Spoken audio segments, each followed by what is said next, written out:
श्रीराम जय राम जय जय राम। सद्वस्तू साध्य करून घेण्याचा उपाय सत्संगती। एखाद्या दारूबाजाप्रमाणे विषयी मनुष्य वागत असतो. त्याला सर्व कळते पण वळत नाही. एकीकडे स्वतःला जो परमात्म्याचा अंश म्हणवतो आणि दुसरीकडे विषयांच्या आहारी जातो. खरोखर भक्तीशिवाय सर्व काही वाया आहे. संतांजवळ राहावे आणि भक्तीचे साधन करावे. आपल्याला काही करायचे उरले आहे असे जे वाटते ते न वाटू लागले म्हणजे साधनात प्रगती झाली असे समजावे. भगवंताची भक्ती घडायला गुरुसेवा हे एक मुख्य साधन आहे. जो शिष्य आज्ञा पाळतो त्याला भेटणे गुरुला भागच पडते. वास्तविक गुरु मनात काही इच्छाच येऊ देत नाही. म्हणून कामधेनूपेक्षाही गुरु श्रेष्ठ आहे. अत्यंत तळमळीशिवाय भगवंताचा योग शक्य नाही. संत समागम प्रारब्धाने होतो, पण सम रीतीने जाता आले तर खरा समागम घडतो. पण आमचा मार्ग विषय आहे, म्हणून संत भेटूनही त्याचा समागम आपल्याला होत नाही. विषयामध्ये धुंद असलेल्या आम्हाला पाहून संतांच्या मनात कालवाकालव होते. त्याची आपल्याला कल्पनाही येणार नाही. आपली बुद्धी आपल्याला समाधानाप्रत नेत नाही, तर दुसऱ्याची मदत घेणे आवश्यक आहे. अशा वेळी ज्यांची मदत आपण घेतो त्यांचे आपण ऐकायला नको का? भगवंताच्या जिज्ञासेचा मार्ग आक्रमायला संतांनी सांगितले. संतांना जिज्ञासा मूळचीच असते, आपल्याला ती नाही. म्हणून ती उत्पन्न करणे भाग आहे. काही केल्याशिवायच सद्वस्तू साध्य करून घेण्याचा उपाय म्हणजे सत्संगती हा होय. सत्संगती अति अपूर्व काम करणारी आहे. ज्याचे भाग्य थोर असेल त्यालाच ती लाभेल. एखादा मनुष्य भोवऱ्यात सापडला तर त्याला बाहेर काढण्याचे दोन मार्ग आहेत. एक मार्ग असा की दुसऱ्या चांगल्या पोहणाऱ्याने त्या भोवऱ्यामध्ये उडी मारून तो फोडायचा आणि बुडत्याला बाहेर ओढून काढायचे. पण यासाठी शक्ती फार लागते. दुसरा मार्ग असा की आपणच बोहऱ्यामध्ये बुडी मारून तळाशी जायचे आणि खालून बाहेर निघायचे. विद्वत्ता ही बोहऱ्यासारखी आहे. वर वर पाणी फिरत असते तरी तळाशी ते संथ असते. तसे जे लोक वरवर विद्या शिकतात ते वादाच्या आणि मतांतराच्या चक्रात सापडतात.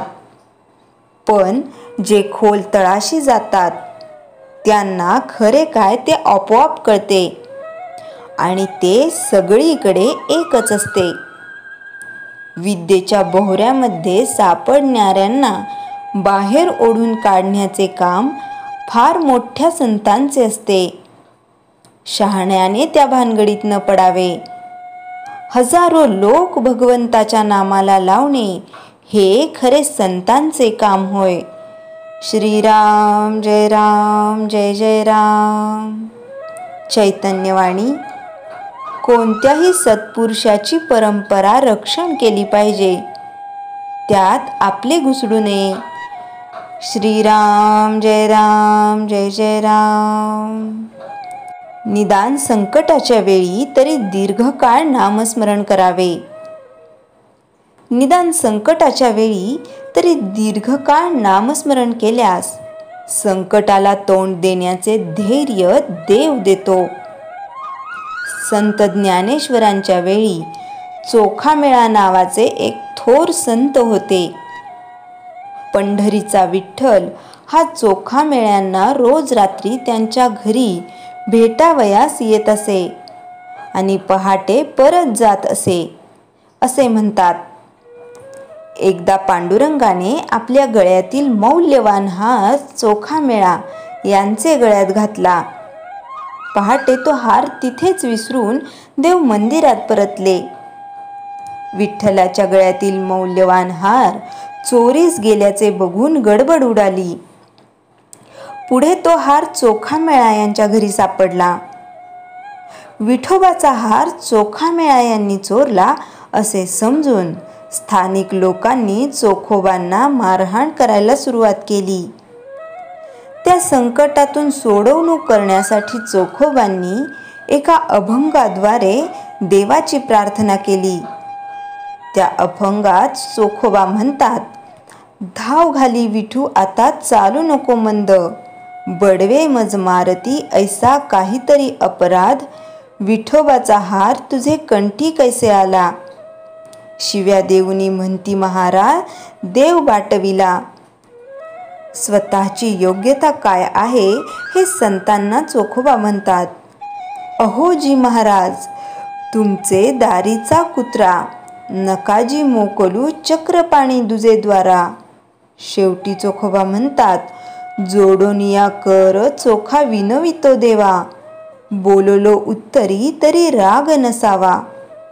अशी कळवळून प्रार्थना केल्यावर देवांनी त्यांची सुटका केली. तेव्हा निदान संकटाच्या वेळी तरी दीर्घकाळ नामस्मरण केल्यास संकटाला तोंड देण्याचे धैर्य देव देतो. प्राणपणाने देवाचा धावा केल्यावर तो परम कृपाळू सर्वशक्तिमान परमेश्वर भक्ताच्या मदतीला येणार नाही का? या सर्व गोष्टी पुराणातील असल्या तरी तोच देव आपल्यालाही अंतःकरणात आहे. त्यामुळे याच्यावर विश्वास ठेवून माणसाने सतत नामस्मरण करून देवाला आपलेसे करून घ्यावे. श्रीराम जय राम जय जय राम.